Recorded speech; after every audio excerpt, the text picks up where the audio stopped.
Seja bem-vindo ao Justiça do Trabalho na TV, um programa do TRT de Santa Catarina. A prevalência do negociado sobre o legislado. Esse foi o grande mote da reforma trabalhista desde quando iniciou a discussão sobre a necessidade de se atualizar a CLT.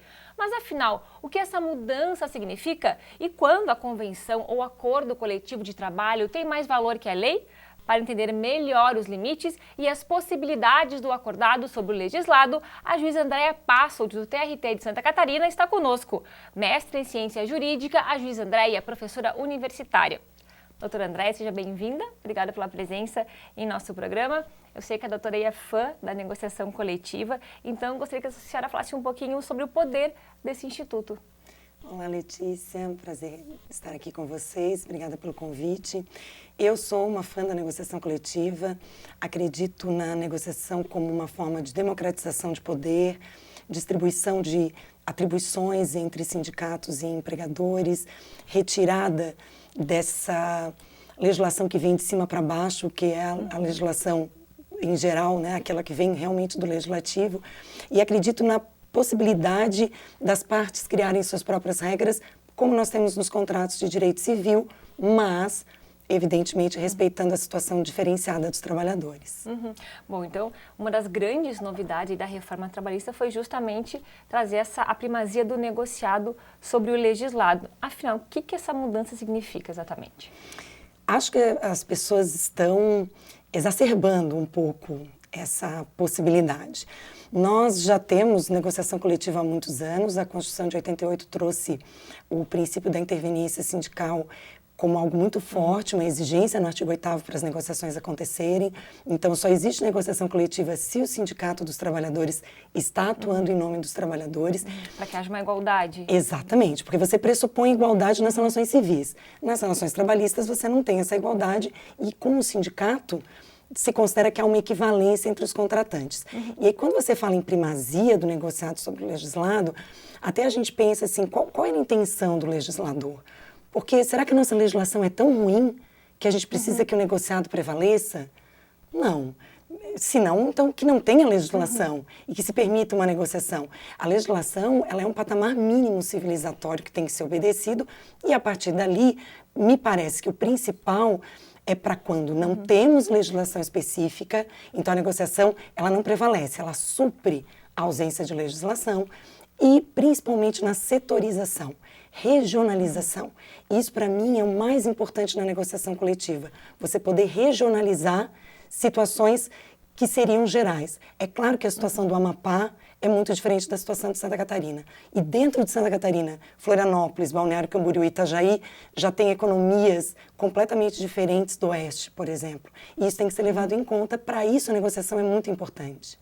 Então, como a doutora avalia esse instituto agora, as regras que foram estabelecidas?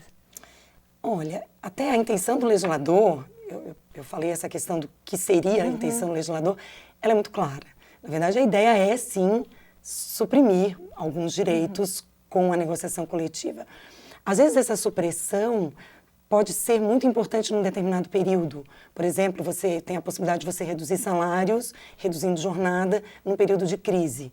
Isso você só pode fazer por negociação coletiva e, naquele momento, embora pareça ruim, mantém empregos. E essa manutenção de empregos é mais importante, né? Pelo menos nesse contexto que nós vivemos.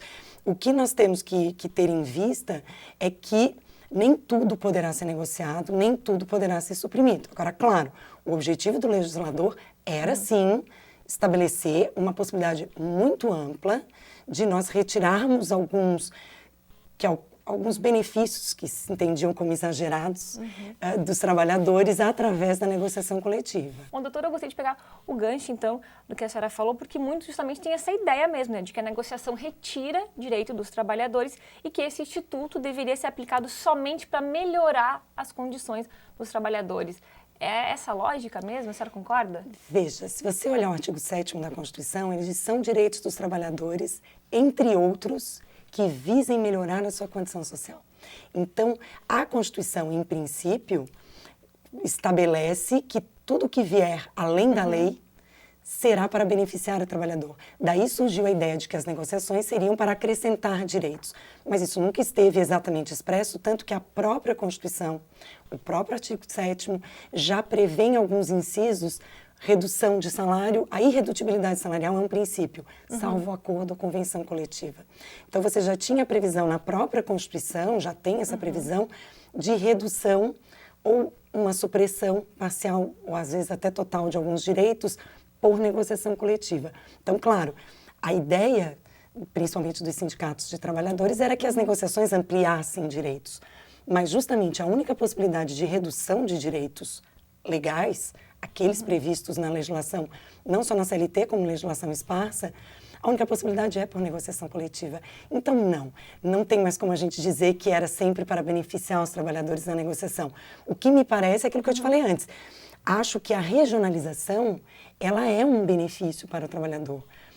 Discussões de jornada em itinerário, determinados tipos de trabalho, determinados intervalos, têm que ser regionalizados, têm que ser verificados de acordo com a economia e com as necessidades do local e, às vezes, até da própria empresa, pelo acordo coletivo. Então, a palavra, digamos assim, mais adequada seria adaptação, uma adequação? Adequação. É a palavra que o Maurício Godinho Delgado, ministro, usa. Adequação. Ele até fala da adequação setorial negociada, que é uma expressão que ele usa já há muitos anos, que alguns usam para dizer, bom, é o que você pode negociar. Não, é aquilo que você melhor negocia. É você adequar uma legislação genérica às situações mais peculiares, mais particulares. Bom, e a lei, ela trouxe aí nos seus artigos, ela prevê quais são os direitos que podem ser negociados coletivamente. Como que a senhora vê esse rol que a lei traz? O rol é ruim, para mim. Veja, o artigo 611-A, ele diz que prevalecerá sobre o legislado o que for negociado entre outros. Então, você tem uma lista exemplificativa.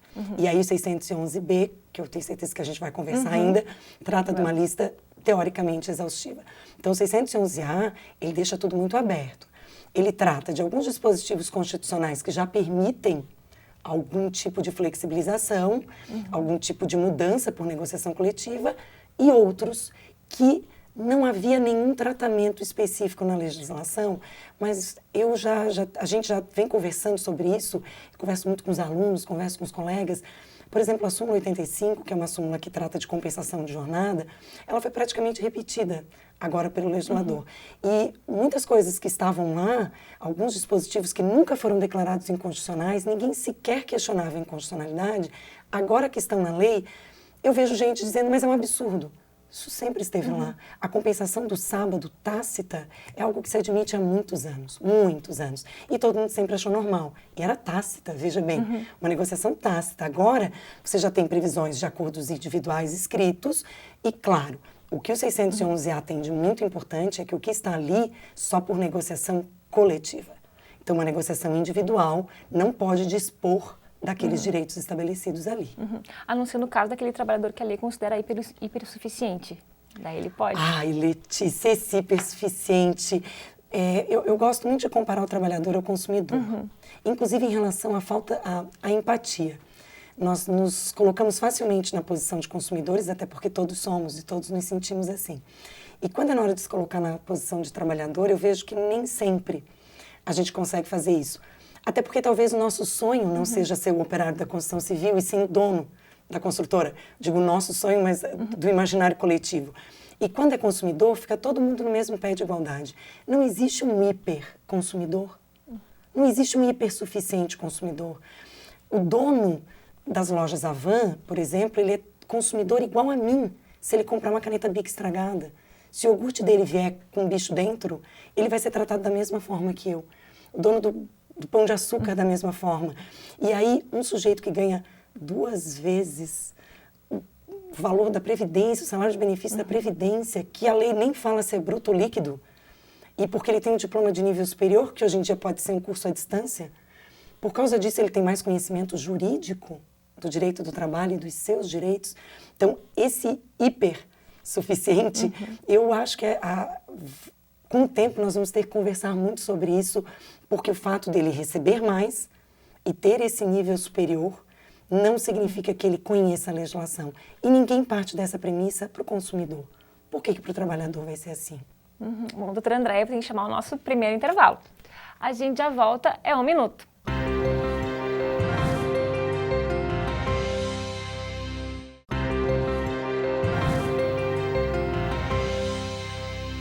Voltamos para o segundo bloco do programa de hoje, que entrevista a juíza do trabalho, Andréia Passolt, sobre a prevalência do negociado sobre o legislado. Bom, doutora, gostaria de começar esse bloco falando sobre a questão dos itens, né, que podem ser negociados. Um deles é a jornada de trabalho. Nesse caso, quais os limites que devem ser observados na hora da negociação? Nós temos uma série de previsões agora em relação à flexibilização da jornada por acordo e convenção. Algumas situações podem ser até por acordo individual, o acordo semanal, o acordo mensal pode ser individual também. E aí o coletivo fica realmente por banco de horas, por exemplo. O que o legislador diz é que fica obedecido o limite constitucional, o que a gente já sabe que é uma falácia, porque o mesmo legislador admite o 12 por 36, que a jurisprudência sempre admitiu por acordo coletivo ou convenção coletiva. Mas no 12 por 36, numa semana você vai ter 42 horas, na outra semana você vai ter 48, 47. Então você ultrapassa as 44 semanais. Então esse respeitar os limites constitucionais é para se ter uma base para que, na soma do ano, a média dê de 44 horas. Além disso, a questão do intervalo, que era algo que foi sempre muito discutido. Eu acho muito importante o intervalo poder ser negociado, sempre achei, nunca gostei muito da súmula 437, porque eu acho que isso também tem muito a ver com o tipo de atividade econômica, com a indústria, que a empresa oferece. E não só a redução do intervalo, também o aumento do intervalo. Num lugar como Balneário Camboriú, por exemplo, o intervalo não é de 2 horas, é de 3. 4, porque os restaurantes trabalham em 2 turnos. Então, eles também querem ampliar. E poder fazer isso por negociação coletiva é muito importante. Bom, a lei, ela também trata o que não pode ser negociado, que é aí um rol aí taxativo, no caso, né? Ele é suficiente? Não. Na verdade, quando você fala daquilo que são direitos dos trabalhadores, você está tratando de direitos humanos. E não existe um rol taxativo de direitos humanos. Não existe um rol taxativo de direitos da personalidade, por exemplo, como também se pretendeu pela reforma. Então, quando se diz ali que são apenas aqueles, certamente nós vamos ter que dar uma interpretação um pouco diferenciada, porque não me agrada a ideia de dizer que tudo é inconstitucional. Me agrada a ideia de interpretações conforme a Constituição. Então, dentro daqueles incisos, certamente nós vamos abrir para outras possibilidades, porque não, aquilo não é suficiente. Várias outras situações muito específicas que a gente não tem como prever agora vão ter que ser analisadas individualmente e ver se é possível ou não a negociação. Até porque boa parte dos incisos são meras reproduções da Constituição ou reproduções mal feitas, com a supressão de algumas expressões bem importantes. Tem que ficar atento, então. Sim. Eu gostaria de falar agora um pouquinho sobre a questão do artigo 611b, que trata justamente dos direitos que não podem ser negociados, né, doutora? Tem um parágrafo único que diz o seguinte: as regras sobre duração de jornada de trabalho e intervalo não são considerados como normas de saúde, higiene e segurança do trabalho. Aí eu gostaria de perguntar, se a limitação da jornada não é justamente entendida como uma norma de saúde e segurança do trabalhador, como é que fica? O que mais seria, não é? Por que mais haveria uma limitação? Em todos os países modernos, desenvolvidos, a tendência é de jornadas menores e não maiores. Já se sabe, já se tem estudos comprovando que o excesso de jornada causa um cansaço no trabalhador que o deixa suscetível a acidentes. É claro que se você trabalha 12, 13 horas, tem um curto intervalo e volta a trabalhar 10, 12 horas, principalmente em trabalhos braçais, a tendência é de você mesmo se causar algum tipo de acidente. Culpa exclusiva da vítima, em termos. Da mesma forma, doenças. É claro que o excesso de trabalho, nós que trabalhamos com o intelecto, quando a gente trabalha demais, a nossa tendência depois de 2, 3 semanas começar a se sentir meio gripado, meio caído. Então, como assim as normas que tratam de regras específicas de duração do trabalho não seriam de segurança e saúde do trabalhador? Isso claramente fere muitas convenções da OIT. A OIT já se manifestou especificamente sobre isso, porque o julgador certamente vai ter que ficar de olho. É claro, você já tem inclusive a previsão do dano existencial, que alguns autores já desenvolveram bastante. Já temos na jurisprudência condenações de dano existencial que são justamente por excesso de jornada, que isso causa um dano à personalidade do trabalhador. Portanto, estamos trabalhando com saúde, segurança e também com higiene. Como é que vai ficar essa situação quando aparecer numa negociação, por exemplo? A prevalência do negociado sobre o legislado significa que tudo que está no instrumento normativo deve ser reconhecido pela Justiça do Trabalho? Nunca. Nós já temos essa ideia de, por exemplo, essa questão de saúde e segurança do trabalho a partir da jornada, já é algo que vamos ter que ver, porque também, de qualquer forma, o próprio legislador já disse que teriam que ser respeitados os limites constitucionais. Eu digo que a reforma tem alguns traços esquizofrênicos, sabe? Ou de bipolaridade. Você tem um dispositivo que diz pode negociar a jornada no limite constitucional e depois alguém que, o mesmo legislador mais para frente diz, veja, você pode negociar livremente a jornada porque isso não faz parte do patamar mínimo civilizatório, que seriam as normas de segurança, saúde e higiene do trabalho. Então, o que me parece que vai acontecer é que o juiz do trabalho vai ter que ficar cada vez mais atento a esse tipo de norma, apesar de todas as dificuldades que o legislador impôs para a nossa análise desse tipo de norma, mas nós vamos ter que analisar cuidadosamente todas as cláusulas de acordos e convenções coletivas que tratam de flexibilização de jornada. E qual que é o limite? Existe algum limite, assim, para a negociação coletiva? Não especificamente a jornada, você diz em geral. Em geral, Em geral é aquilo que o Maurício Godinho, o ministro Maurício Godinho, chama de patamar mínimo civilizatório. Existem direitos que são de indisponibilidade absoluta. São aqueles que, mesmo que o trabalhador queira, ele não pode dispor. Para isso, o Ministério Público do Trabalho está sempre muito atento, porque às vezes o próprio trabalhador acha que é uma boa ideia. Eu sempre falo, o vigilante, ele não tem intervalo durante a noite. Ele trabalha 12 por 36, ele não tem intervalo. E ele recebe na folha. Sempre recebeu. E todo mundo dizia que o intervalo era indisponível. Não é, porque ele é convertido em pecúnia, então ele não é indisponível. E durante quanto tempo ele vai trabalhar 12 horas sem descanso? Por quanto tempo ele vai suportar isso? Isso nós já tínhamos nas negociações. E sempre foram validadas. Agora, 12 por 36 significa que ele fica 36 em descanso. 12 por 24 é diferente. 12 por 12, nem pensar.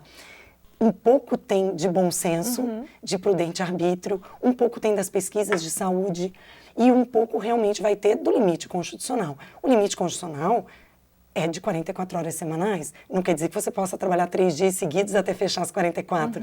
E a própria CLT sempre disse no máximo 10. Então, vamos ter que estabelecer alguns equilíbrios conforme as atividades econômicas. Bom, muito bem, doutora. Tem que chamar mais um intervalo. A gente já volta para seguir nossa conversa com a juíza Andréa Passolt. É 1 minuto.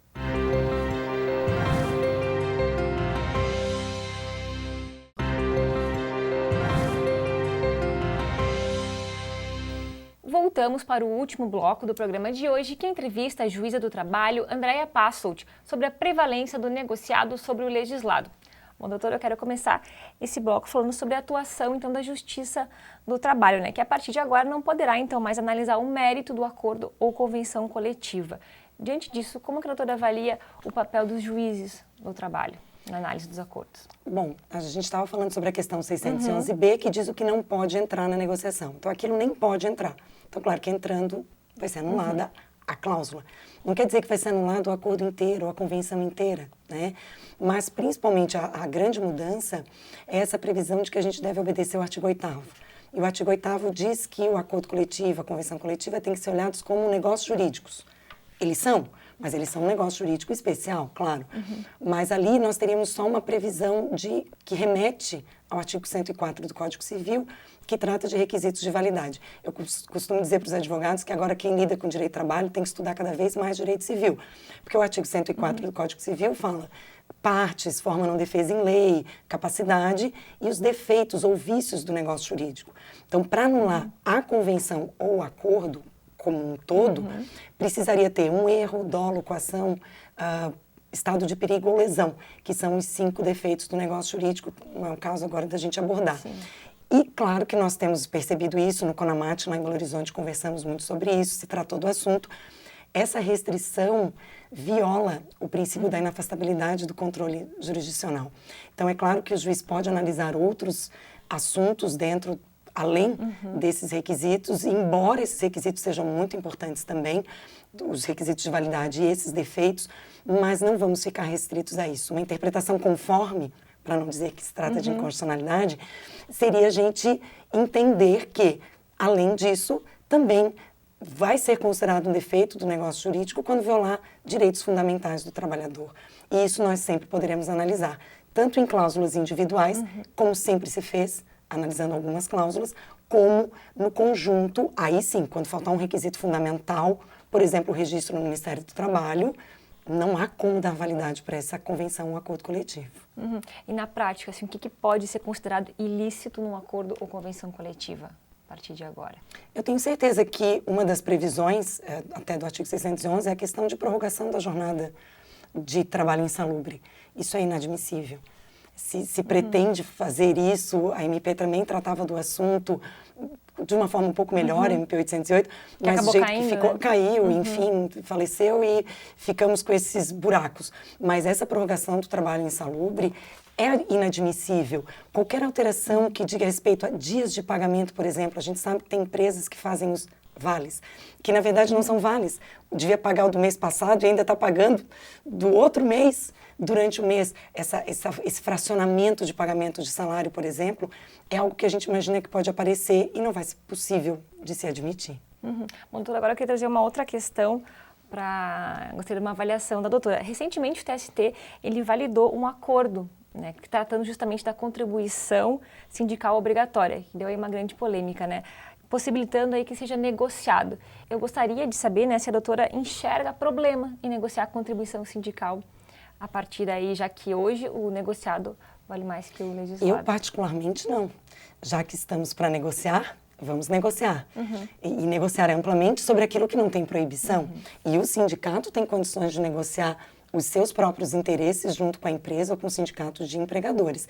Esse assunto da contribuição sindical, obrigatória ou não, é algo que poderia render um programa, não é? Com certeza. Eu entendo que a alteração foi inconstitucional, mas enfim, não é isso o mais importante para o momento, mas uma das alternativas é justamente se inserir a contribuição no acordo coletivo. Aí tem que ser no acordo coletivo, porque tem que ser empresa a empresa.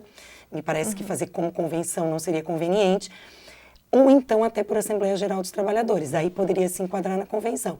Mas me parece que negociar, e até chamar de taxa negocial, acho que essa seria mais ou menos a ideia, é algo muito interessante e pode realmente resolver, pelo menos em parte, esse grande problema que é de perda de receita dos sindicatos. Aproveitando o gancho, então, que a gente tocou na questão dos sindicatos, a reforma trabalhista ela atribui bastante responsabilidade aos sindicatos. Então, e dentro do contexto atual, eu gostaria de saber se a doutora acha que as entidades sindicais estão preparadas, então, para negociar. Olha, eu trabalhei com sindicato muitos anos, antes de passar no concurso. Gosto de trabalhar com isso. E o que a gente percebe é que, infelizmente, nós não temos super sindicatos, do jeito que algumas pessoas acham que temos. Porque como nós temos uma meia dúzia que aparece muito, parece que essa é a maioria. A maioria de sindicatos pequenos, de categorias não tão expressivas e que provavelmente, inclusive, vão ter que se unir. Aquele movimento de desmembramento vai desaparecer e vão voltar a se unificar em algumas categorias conexas, similares, como prevê a CLT. Foram atribuídas muitas novas responsabilidades aos sindicatos, retiradas pouquíssimas, inclusive não como obrigatórias, porque o 477, que obrigava a homologação sindical, não está mais assim, mas não quer dizer que a empresa não possa fazer homologação sindical, e não se trouxe condições para o sindicato. Não estou dizendo que eu sou a favor de uma contribuição compulsória obrigatória, acho que ninguém é, mas o nosso sistema é de unicidade sindical, interveniência sindical, e, portanto, precisa, pelo menos por enquanto, dessa contribuição garantida. O que poderia ter sido feito? Uma retirada aos poucos.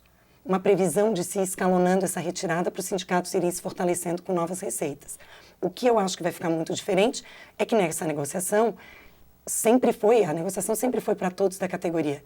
Será que ainda vai ser? Porque essa taxa negocial vai ser devida por quem? Por todos que estão sendo beneficiados pela negociação.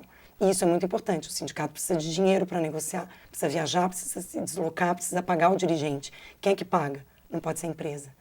Não pode. O sindicato tem que ter receita para isso, para ser um sindicato realmente atuante. Bom, doutora, infelizmente nosso tempo chegou ao fim. Foi um prazer conversar com a senhora. Até uma próxima. Obrigada. E assim a gente encerra o programa de hoje com a juíza do trabalho, Andréa Passold. Nos vemos no próximo programa. Até lá!